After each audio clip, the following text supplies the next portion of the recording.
Emotional testimony from the family of Senior Corporal Segus Jolivette, who died in the line of duty in 2024. On Thursday morning, Jolivette's family, along with members of the Doosan Lafayette Police Departments, traveled to Baton Rouge and testified before lawmakers in support of stiffer penalties for violent repeat offenders. This bill is about accountability, justice for victims, and preventing future tragedies. Almost 1 year since Lafayette Police Senior Corporal Segus Jolivette was killed during a SWAT operation in Jeanerette.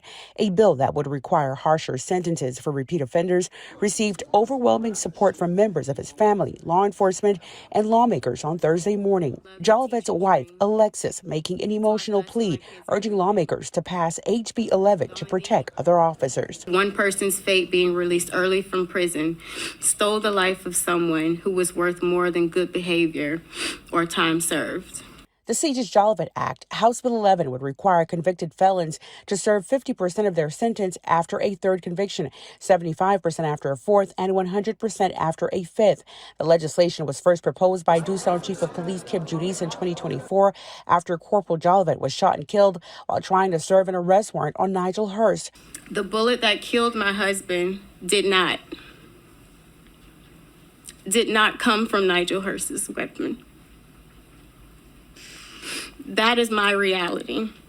If we do the math, on July 2024, on the date that he had a standoff, he would still be incarcerated.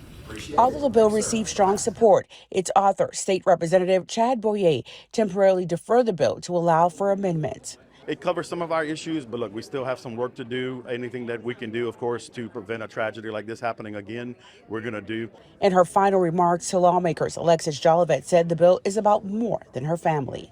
Please consider the families that have to see their loved ones selflessly do a job that only the brave will do. And most importantly, please consider my husband, my soulmate, Senior Corporal Segus Jolivette, when considering implementing this bill.